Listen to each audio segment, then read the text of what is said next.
예, 4부 계속 이어갑니다. 3부에서 박근혜 전 대통령의 편지 이야기를 잠깐 했습니다. 요약하면은 거대 야당 중심으로 모여라. 이 거대 야당 미래통합당이라고 콕 찍진 않았습니다만 미래통합당 중심으로 뭉치라는 이야기죠. 그리고 여기에 대해서 미래통합당의 김명호 공관위원장도 그렇고 황교안 대표도 그렇고 좋은 이야기다. 천금 같은 말씀이다. 또 조선일보의 김대중 씨 같은 경우에도 박근혜가 정치인으로서 녹슬지 않았다. 이런 얘기를 했었는데 한쪽에서는 박 전 대통령의 이 메시지가 과연 보수 선거에 도움이 되겠느냐. 미래통합당 선거에 도움이 되겠느냐. 이런 지적도 지금 나오고 있는 것 같은데 두 분은 어떻게 보십니까? 도움이 될 것 같습니까? 아니면 별 도움이 안 될 것 같습니까? 아니면 역풍이 불 것 같습니까? 해로울 건 없고 역풍 불 것도 없어요. 예. 그냥 과연 뭐 크게 효과가 있겠는가. 또 고정 지지층이 그냥 어차피 찍을 사람들 찍는 거지. 예. 저는 뭐 그렇게 감동이 있다고 보기 어려워요. 무엇보다도 박근혜 대통령 본인의 책임이 얼마나 큽니까? 그리고 어떤 국가나 국민 전체 거기 보지 아니라 우리나라 보수 정치, 보수 이른바 정당의 그 시각에서 보더라도 오늘날 이 지경을 만든데 얼마나 책임이 큽니까? 예. 나는 그 박근혜 대통령이 전임 이명박 정권의 그 잘못된 점을 좀 시정하고 좀 훌륭하게 잘했으면은 과연 정권이 바뀌었겠습니까? 그에 대한 최대의 책임 있는 사람이 지금 와서 현 정권을 심판하기 위해서 뭉치자는 것은 저는 뭐 논리적으로나 정서적으로 난 좀 찬동할 수 없어요. 정치 효과는 거의 미미할 것이다. 네, 저는 미미한다고 봅니다. 그래도 이제 태극기 부대 쪽이 주는 메시지는 있겠죠. 뭐 자유공화당 찍지 말고 네, 미래통합당 네. 찍어라 이런 정도인데 사실은 박근혜 전 대통령의 이런 억증서신이 아니래도 이른바 보수 성향 유권자들이 이제 막판에 몰아주기를 할 가능성이 좀 높습니다. 그래서 이거는 어떤 박근혜 전 대통령의 어떤 정치 행위로 보는 게 더 맞을 것 같아요. 총선판에 미치는 영향보다는 이게 편지를 자세히 보면 이게 대구 경북 걱정부터 시작하거든요. 그러니까 물론 이제 굉장히 중요한 코로나19 때문에 고생들을 많이 하시니까 또 사람이 죽어가고 있고 이제 그걸 기회로 딱 좀 포착을 한 측면이 있는 것 같고요. 그 다음에 이제 갑자기 2006년 테러 그 왜 얼굴에 칼 맞은 사건이 있죠. 2006년 테러 이후에 내 삶은 덤으로 사는 것이다. 이 표현을 했어요. 그래서 이 얘기를 왜 했을까? 그래서 그 전에 이제 박근혜 전 대통령이 쓴 책을 찾아봤더니 그 책의 소문도 이제 그걸로 시작을 합니다.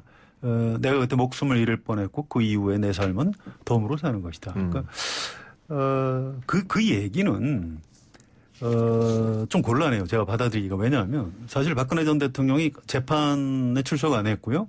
또 뭐 탄핵 심판에도 물론 안 나왔고 반성했다는 얘기 들어본 적 없습니다. 그런데 우리나라 헌법재판소에서 재판관이 8대 0으로 만장일치 탄핵을 했는데 뭐 거기에 대해서 뭐 잘못됐다거나 뭐 대국민 사과를 했다거나 이런 적이 없어요.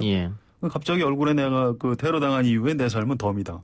뭐 그래서 어쩌라고 지금 하시는 건지 좀 답답합니다. 그래서 이걸 이제 해석하는 사람들이 더 문제인 것 같아요. 황교안 대표가 뭐 천금 같은 말씀이라고 그러고 뭐 이제 태극기까지 다 이제 우리 당 찍어라. 막 이렇게 얘기하고 이제 김대중 고문은 이분은 그 전에 박근혜 탄핵한 거를 자유한국당이 사과해야 한다라고 칼럼을 썼던 분이에요.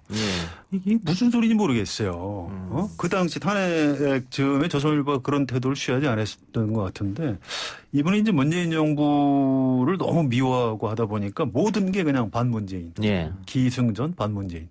뭐 이러다 보니까 이제 이번에 박근혜 전 대통령이 이제 옥중서신이 아주 뭐 엄청난 이제 결단인 걸로 이렇게 평가를 하는 거 아닌가. 아무튼 별로 그렇게 이상돈 의원님 말씀처럼 영향이 있을 것 같지는 않습니다. 두 분 의견 여기서는 완전히 똑같네요. 별 영향이 없고 그리고 미리 해야 될 것은 사과가 먼저였었는데 그게 없었던 게 아쉽다는 이야기였었고요. 그 송 기자님 지금 정치행위라고 언급해 주셨는데 대장군 용비님께서 유튜브로 정치하시는 분 박근혜 전 대통령의 메시지는 유영하 변호사에게 공천을 주라는 내용이 아닐까요? 이런 의견 주셨는데 이런 것 같습니다. 지금 이렇게 주장하신 분들이 그 정치 평론가 중에서 몇몇 있는 것 같은데 유영하 변호사가 자유한국당이 새로운 보수당과 합당 소식이 나오자 자유한국당을 탈당했거든요. 탈당하고 나서 지금 박근혜 전 대통령의 하나로 뭉치라는 메시지가 나오자 미래한국당으로 입당해서 공천 신청을 했단 말이에요. 그리고 김영호 공관위원장은 또 맨 처음에는 공천을 줄 수도 있다. 뭐 이런 얘기를 했기 때문에 이게 미리 이야기가 된 것이 아니냐 뭐 이런 지적이 있는 것 같습니다. 예, 그런데 우리 그 유영아 변호사 뭐 공천 과거에 여러 번 내고 그렇게 뭐 사람 됨됨이랄까 뭐 이런 것에 대해서 그렇게 별로 남들이 호감을 못 샀고 그다음에 2016년 선거 때 그 옥새 파동 예. 일으켰을 때 장본인이죠. 큰 장본인이에요. 예. 그 장본인이기 때문에 그런 해석은 좀 어긋나고 그리고 어쩌면 황교안 대표도 웬만하면은 해줄 수도 있을 겁니다. 근데 그러나 제가 보기에 웬만해서는 안 할 것 같습니다. 근데 그것이 의미하는 바가 있죠. 지금 공병호 공천관리위원장은 뭐 부적격자라고 이런 표현까지 있어요. 그래서 일단 뭐 주지 않겠다는 얘기를 공공연히 하고 있고요. 한 가지 이제 이런 면도 좀 봐야 될 겁니다. 저는 박근혜 전 대통령이 편지 물론 직접 쓰셨겠죠. 예. 친필 서신이니까. 그런데 이걸 옥중에서 뭔가 심사숙고해서 고민을 해서 몇 날 며칠 밤을 새서 과연 썼을까. 혹시 유영아 변호사의 어떤 정세 판단에 의존을 해서 두 사람만에 알 수 있는 그런 내용입니다만 아무튼 뭔가 좀 판단을 좀 뭐 다른 요소가 작용을 해서 이런 편지를 쓴 것은 아닐까. 뭐 이런 약간 뭐 저도 자신은 없습니다만 그런 뭐 의심이 추측이 할 수 들어요. 있으니까요. 예. 그래서 이제 실제로 지금 야당 안에서도 그런 얘기를 하는 사람들이 많습니다. 예. 이게 좀 뭔가 이상하다. 그 편지 공개되자마자 공천 신청을 유영아 변호사가 한 걸 보고 예. 그래서 참 그 박근혜 전 대통령이 대한민국 전직 대통령인데 참 좀 안타까운 모습을 지금 보이는 것 근데 같습니다. 어제 공병호 공관위원장이 유영아 변호사의 공천 배제를 시사하는 듯한 이야기를 했는데 이건 또 갑작스럽게 왜 나왔을까요? 예, 그게 이제 한성규 대표하고 공병호 위원장하고 생각이 좀 다른 아하. 것 같아요. 그리고 결과적으로 안 주게 되더라도 한성규 대표 입장에서는 뭐 일단 좀 접수해놓고 좀 보자 이제 이런 태도를 좀 취하는 것 같고요. 실제로 면접은 하기로 했습니다. 면접은 하고 걸러낼 걸로 이제 예상은 돼요. 너무 이제 박근혜 전 대통령 대리인이라는 이미지가 강하기 때문에 아무리 미래한국당이라도 예. 비례대표를 주기는 쉽지는 않은 것 같습니다. 예. 그리고 우리가 아까 잠깐 얘기했던 이 자유공화당과 친박신당과의 합당 문제. 자유공화당 쪽에서는 이게 조금 많이 그 미래통합당에 구애를 하는 것 같은데 미래통합당에서는 손을 안 내미는 거 있는 것 같아요. 네, 그렇죠. 뭐 지금 모르겠어요. 그 미래통합당이 어떤 인물들을 갖다가 이렇게 낼는지 그리고 과연 이것이 이제 비례대표 그 리스트 선정은 통상대로 볼 것 같으면 이제 지금 보수정당에서는 대구 공천이나 제일 마지막에 하는 거죠. 예. 근데 이제 대구는 끝났고 하는데 과연 이 어느 정도 인물이 이렇게 나올지 한번 이제 열어봐야 알 것 같습니다. 네. 예. 근데 자유공화당과 친박신당도 실제로는 이 지역구에 많이 낼 수는 없는 그런 상황 아니겠습니까? 그렇죠. 지역구 출마시킬 만한 후보가 별로 없습니다. 예. 그리고 결과도 장담 못할 테고 이것도 아마 어떻게 될지 조금 지켜봐야 할 것 같고요. 공천 이야기 좀 해보죠. 자, 처음에 아마 그 언론의 평가는 미래통합당의 김영호 공관위원장의 칼 제대로 휘두르고 있다 뭐 이런 평이 있었던 것 같은데 최근 들어서 사천 논란이 있습니다. 뭐 김영호 위원장의 측근들을 공천 주는 거 아니냐. 그리고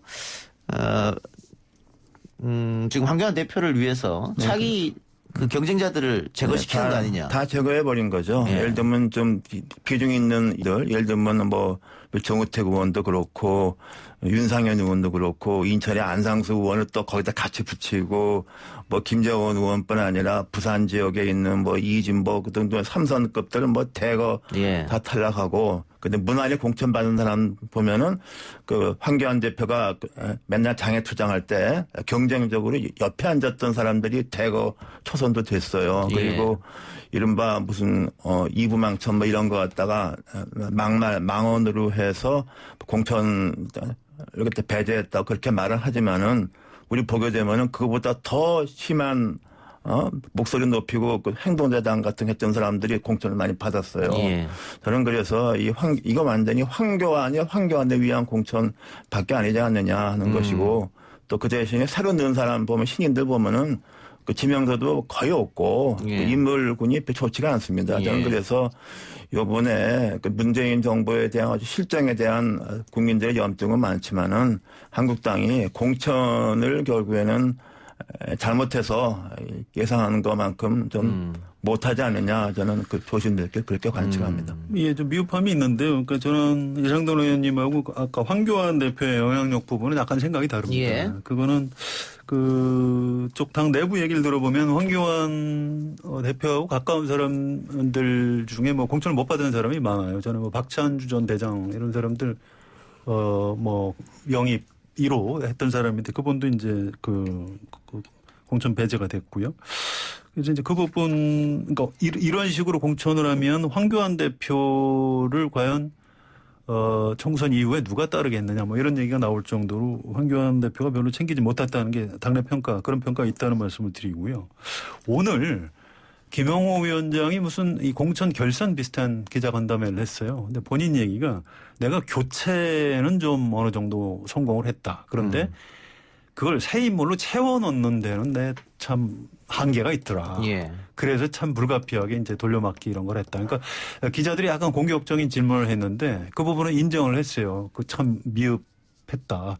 참 야당 한 3년 하다 보니까 사람이 너무 없더라. 예. 뭐 이런 얘기를 했고요. 물론 이제 사천 이런 부분에 대해서 이제 펄펄 뛰었고요. 내가 무슨 세력이 있느냐 뭐 그런 얘기입니다.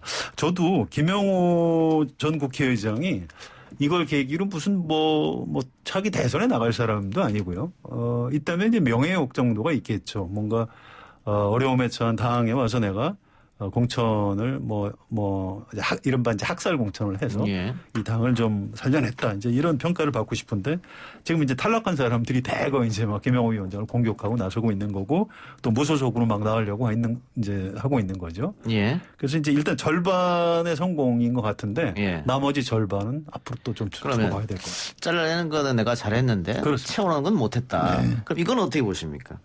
뭐 안동에서 준비하던 후보를 서울로 올려보내고 또 경북에서 준비한 사람도 좀 서울로 올려보내고 같은 청주 지역구 국회의원 3선을 빼서 옆지역구로 보내고. 그러니까 그게 이제 막천이라는 말이 나오죠. 예. 그게 이제 보면요. 지역구 이제 몇선하고 그러면은 저 사람 좀 그만해야 되겠다. 뭐 이런 얘기를 하는데 그 지역구 선거라는 게 그렇게 만만치가 않습니다. 예.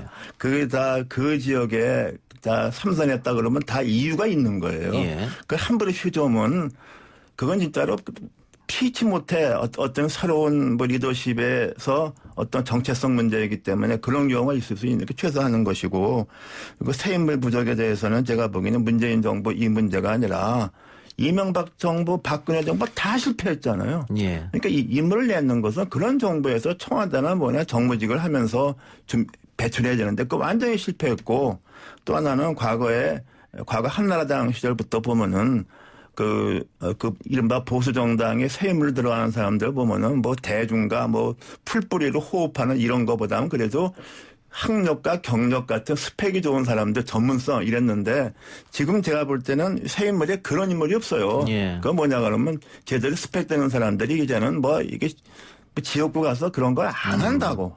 그 안에도 다 자기도 사게 돼 있어요. 예. 그런 여러 가지가 있고 또 하나는 이번에 나는 정말 이렇게 해서 안 된다고 보는 게 그 홍준표 전 대표를 갖다가 넌 이렇게 해서 안 된다고 봐요. 예. 아니 대통령의 탄핵에서 그렇게 망가져서 대통령 후보 나갈 사람도 없는데 황교안 본인도 말 나오도 그냥 안 했잖아요. 그거 나가서 이동을 해줬으면은 그래도 난 좀 양상 같은 경우에 나 해줘야 된다고 봐요. 난 그게 예. 기본적으로 정치에서 그 도의 최소한 또 도의가 예. 있지 않습니까? 예. 난 그런 거를 볼 때 결국에는 황교안 대표가 자신과 좀 자신이 걸릴 수 있는 사람들을 다 이런저런 명분으로 좀 배제한 게 아닌가 예. 난 그렇게 알겠습니다. 봅니다. 홍준표 전 대표에게는 조금 이따 다시 이야기를 하고요. 방금 제가 질문 드렸던 여기 빼서 저기 넣기. 그 주민들 입장에서는 저기서 컷오프 된 사람인데 우리 지역으로 왔다. 굉장히 기분은 안 좋을 것 같아요. 그럴 수도 있고요. 근데 반대로 생각하면 우리 지역에서 이제 지겨워 죽겠는데 어쨌든 나갔으니까 뭐 그런 거죠. 제가 지금 미래통합당 약간 뭐 변명을 해주자면 그 돌려막기가 좀 약간 불가피한 측면이 있는 겁니다. 어쨌든 이른바 TK 지역에서 뭐 김재원 의원이나 이런 분들을 뺐으니까요.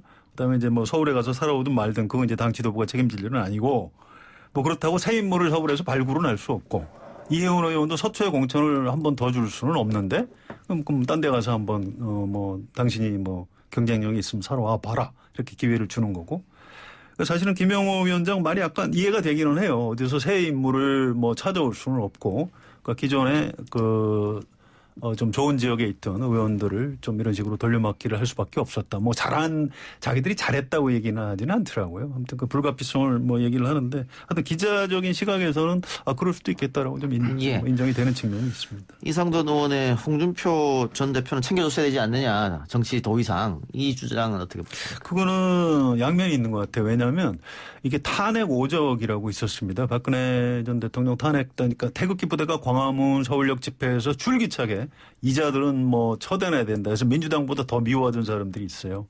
뭐 유승민, 뭐 김무성, 또 강릉 국회의원 권성동 뭐 이런 분들.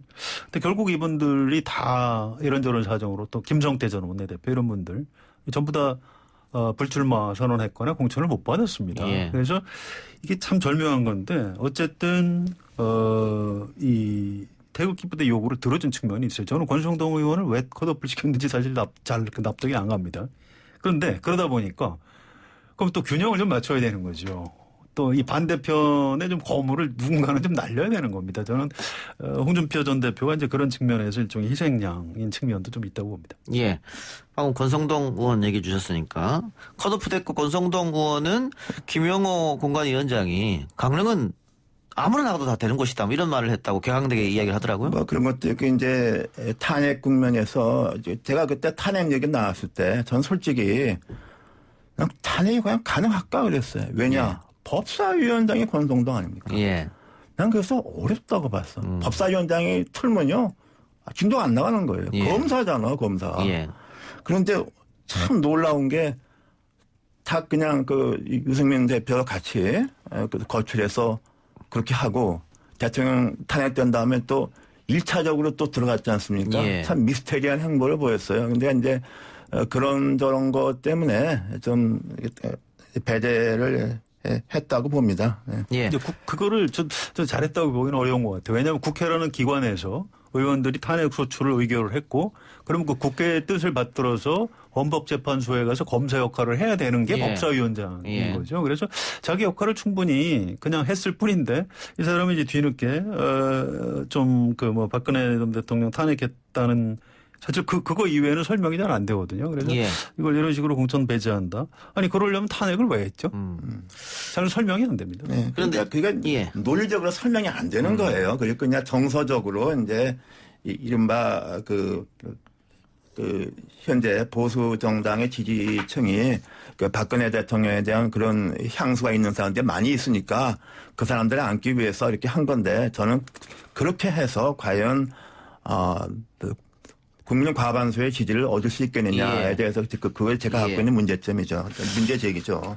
지금 홍준표, 권성동, 윤상현, 김태호, 정근 뭐 등등등 해서 다 나 무소속 나가겠다라고 지금 이야기했던 사람들이거든요. 그럼 이렇게 되면 민주당은 이 지역에서 어부질을 하지 않겠느냐. 네, 그렇죠. 그런 거에서 어부질이 뭐 영남은 뭐 어부질이랄 것도 없어. 어차피 거기서 가는 거니까. 예. 근데 거기서 과연 민주당이 이제 그런 거에서 어부질을 그것도 좀 어려울 것 같고 저는 그런 심리 상태가 그런 현상이 무소속 출마 현상이 선거 전반에 대해서 전열을 흐트리는 효과가 있지 않은가. 예. 그리고 또 그야말로 그냥 창천밖에 막 보냈잖아요. 불과 예. 한 달 앞두고 동네 이름도 모르고 막 가잖아요. 예. 한번 살아보지도 않고 연구도 예. 없는데 막 보냈다. 오죽하면은 안철수계 의원들도 다 공천을 줬지 않습니까? 예, 예. 한 동네 한번 밟아보지도 않는데 가고 그랬어요. 거기에 대해서 그런 거 저런 것이 난 이번에 공천이 그런 면에서 전 높은 점수를 좀 주기 어려워요. 제가 정치라는 건 어디까 현실 아닙니까? 예. 그래서 그리고 또 지역구에서 오래 조직하는 사람들은 또 그 나름대로의 그 다 뭐가 있는 사람들이에요. 예. 그거를 그렇게 좀 최대한 존중하면서도 쇄신을 하는 게 저는 그게 답이라고 봅니다. 예. 민주당의 어부지리는 뭐 별로 없을 것 같아요. 주로 지금 무소속 나오려는 데가 이제 영남 아니면 예. 수도권에서도 비교적 지금 미래통합 미래통합당에 유리한 지역들입니다. 그래서 민주당이 반사이익을 보기 쉽지 않고요. 또 이분들이 무소속으로 당선이 돼도 다 아마 다시 미래통합당으로 들어갈 겁니다. 예. 그래서 이게 사실 그 야당 안에서 개혁 공천을 했다. 아니다. 이건 뭐 사천이다. 이런 논쟁인 거지. 이게 총선 판세까지 영향을 그렇게 미칠 것 같지는 않습니다. 공천 자체가 판세에 영향을 미치지는 않을 것이다. 네. 알겠습니다. 자, 이제 한 달 조금 더 남았습니다. 총선이. 예전 총선과 비교하면은 이 탐량이 조금 늦어지고 있는 게 아닌가 뭐 그런 생각이 드는데 앞으로 그 어떤 변수가 있을 거라고 보십니까? 아니면 어떤 점을 주목해서 봐야 될까요? 여기 현재로서는 그 비례대표 비례대표. 예. 그게 초유의 사태가 만든 그렇습니다. 거예요. 예, 이건 뭐 예. 이런 걸 만든 거 내가 눈에 하지만은 참 민주당이 참 패착을 한 거죠. 반성해야 된다고 봐요. 그래서 이런 선거 다시는 하면 안 예. 됩니다. 비례대표 다음 주 우리 만날 때쯤이면 이제 뭔가 윤곽이 나올 텐데 그죠? 그리고 예. 또 하나는 이 공천 제도라는 것 자체 갖고 있는 문제점 그렇다고 해서 무슨 오픈 프라임은 그것도 안 되고 우리가 진짜 이것을 뭐 합리적으로 할 수 있는 제도적인 그런 것도 있어야 되고 또 하나 비례대표제가 과연 어떤 비례대표제를 할 것인가 거기에 대한 좀 평가가 있어야 될 것 같아요. 알겠습니다. 예. 30초 드리겠습니다. 예, 뭐 비례연합당 논쟁이 큰 변수가 될 것 같지는 않아요. 저는 뭐 다른 부분이라고 보고 역시 코로나19 사태 이게 어디가 유리할지 뭐 알 수는 없습니다만 어쨌든 정부 여당에 좋지는 않을 겁니다. 하지만 이제 야당이 또 너무 이용을 하려고 하면 역풍을 맞을 수도 있고요. 그다음에 이제 투표율 문제고요. 지금으로서는 여당 지지층이 이렇게 투표장으로 나갈 이유가 좀 점점 없어지는 그런 예. 현상. 이게 좀 정부 여당이 좀 잘 해야 될 겁니다. 예. 기본적으로 문재인 정부 임기 중반이라서 심판 선거가 될 수밖에 없는데 민주당이 앞으로 남은 기간에 굉장히 좀 어려운 싸움을 할 거로 예상이 예. 됩니다. 코로나19는 또 경제 문제와 직접적인 연관이 있으니까요. 서민들로서는 그 문제를 신경 쓰지 않을 수 없겠죠. 알겠습니다. 두 분 말씀 오늘 여기까지 듣겠습니다. 지금까지 무소속의 이상돈 의원, 한겨레신문 성한용 선임 기자였습니다. 고맙습니다. 오늘 저희가 준비한 순서는 여기까지고요. 저는 내일 이 시간 다시 돌아오겠습니다. 들어주신 여러분 대단히 감사합니다.